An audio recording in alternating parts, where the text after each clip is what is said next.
Hello, everybody. Scott Golden, Golden Opportunities Coaching here, and we're going to talk about instituting new habits.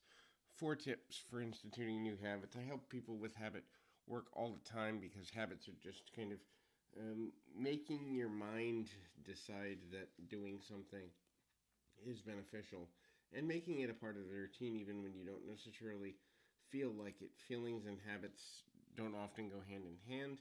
So there's 4 things I want to go over here really quickly. But if you're new here, please subscribe, like, comment below. If there's an audio you'd like to hear, there's over 300 to choose from. And if you would like a session, would like nothing better than to help you in 2021, you can go to our main website, which is in the About Me section of this channel, or you can follow on Twitter and get in touch with me or my team that way. In any event, there's a couple of things to consider here. The first is make a gratitude journal. So, new habits come when we feel like life is going in a positive direction, or that making a change in our behavior, our mindset, or our ultimate outlook on life is going to benefit us in some way. And when we feel grateful for things we've already accomplished, or things we've done that we didn't think we could, and different viewpoints will help us to feel like this is worth it. So when we need to change something, especially emotional state, finding things to be grateful for is a great way to shift away from negative emotions. The next is small, repetitive tasks on a consistent basis.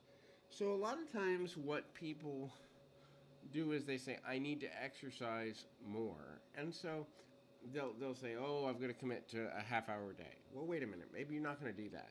But if you can commit to 5 minutes a day and then succeed with that, and then double that to 10, and then succeed with that for another week or 2 weeks, and then succeed with 15, before you know it, you see yourself as a success in doing whatever the task is. Same goes for weight loss. You don't need to lose 100 pounds. You need to lose 1 pound 100 times. It's much easier to lose 1 pound than it is to lose 100 pounds. So when we make the task smaller, we also kind of shift our brain into getting to a place where we see ourselves as capable versus incapable, and that's a really useful factor. The next thing is be a leader in your own environment, in your own home or your own workplace. In other words, say what you mean and mean what you say and do what you say you're going to do.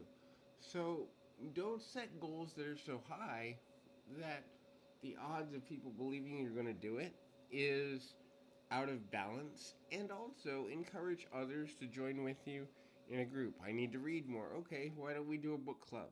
I need to eat better. Okay, let's keep a food journal and swap it at the end of the week. When you have an accountability partner and you're a leader in kind of leading a group of people, it's easier to see where other people drift, where therefore you can acknowledge your own slip ups, and it's easier to feel like you're not alone in trying to make the positive change. The next is routine, and the last is routine. So if you do the same thing around the same time every day, it'll become automatic to think to do it, whether it's making your lunch for the next day at work, or reading so many pages in a book, or exercise, dietary things, whatever it is. If it's part of your active routine around the same time every day, your body will put it into the automatic things you do.